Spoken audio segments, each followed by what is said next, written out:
ultra-wealthy elites, political corruption, vast inequality. These problems are not new. In the late 1800s, they dominated the country during America's first Gilded Age. We overcame these abuses back then, and we can do it again. Mark Twain coined the moniker the Gilded Age in his 1873 novel to describe the era in American history characterized by corruption and inequality that was masked by a thin layer of prosperity for a select few. The end of the 19th century and start of the 20th century marked a time of great invention. Bustling railroads, telephones, motion pictures, electricity, automobiles, which changed American life forever. But it was also an era of giant monopolies: oil, railroad, steel, finance, run by a small group of men who had grown rich beyond anything America had ever seen. They were known as robber barons because they ran competitors out of business, exploited workers, charged customers exorbitant prices, and lived like royalty as a result. Money consumed politics. Robber barons and their lackeys donated bundles of cash to any lawmaker willing to do bidding on their behalf. And when lobbying wasn't enough, the powerful turned to bribery, resulting in some of the most infamous political scandals in American history. The gap between the rich and poor in America reached astronomical levels. Large numbers of Americans lived in squalor.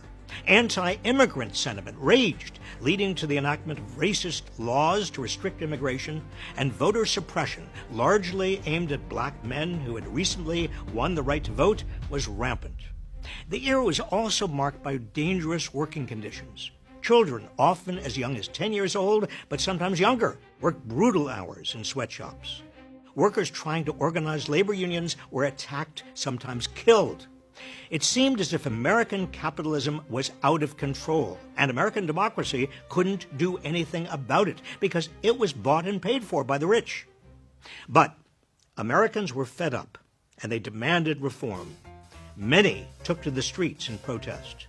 Investigative journalists, often called muckrakers then, helped amplify their cries by exposing what was occurring throughout the country, and a new generation of political leaders rose to end the abuses.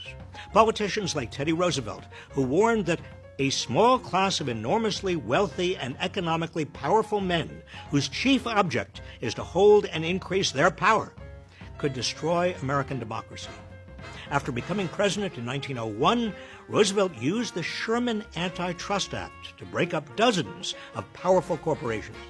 Seeking to limit the vast fortunes that were creating a new American aristocracy, Congress enacted a progressive income tax through the 16th Amendment, as well as 2 wealth taxes. The first wealth tax in 1916 was the estate tax, a tax on the wealth of someone accumulated during their lifetime, paid by the heirs who inherited it. The second tax on wealth, enacted in 1922, was a capital gains tax, a tax on the increased value of assets paid when those assets were sold. The reformers of the Gilded Age also stopped corporations from directly giving money to politicians or political candidates.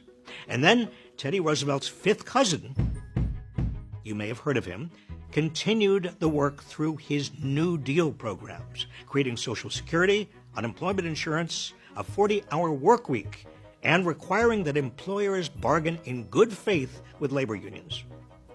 But following the death of FDR and the end of World War II, when America was building the largest middle class the world had ever seen, we seemed to forget about the abuses of the Gilded Age.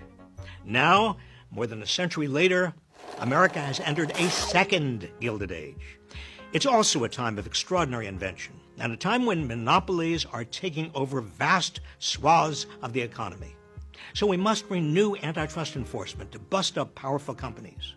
Now, another generation of robber barons is accumulating unprecedented money and power. So once again, we must tax these exorbitant fortunes. Wealthy individuals and big corporations are once again paying off lawmakers, sending them billions to conduct their political campaigns, even giving luxurious gifts to Supreme Court justices. So we need to protect our democracy from big money, just as we did before. Voter suppression runs rampant in the states, as during the first Gilded Age, making it harder for people of color to participate in what's left of our democracy. So it's once again critical to defend and expand voting rights. Working people are once again being exploited and abused. Child labor is returning.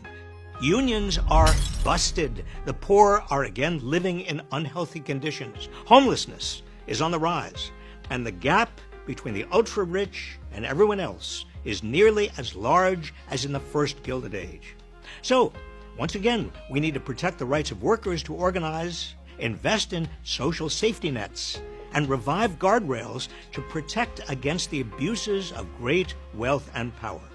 The question now is the same as it was at the start of the 20th century. Will we fight for an economy and a democracy that works for all rather than the few? We've done it before. We can and must do it again.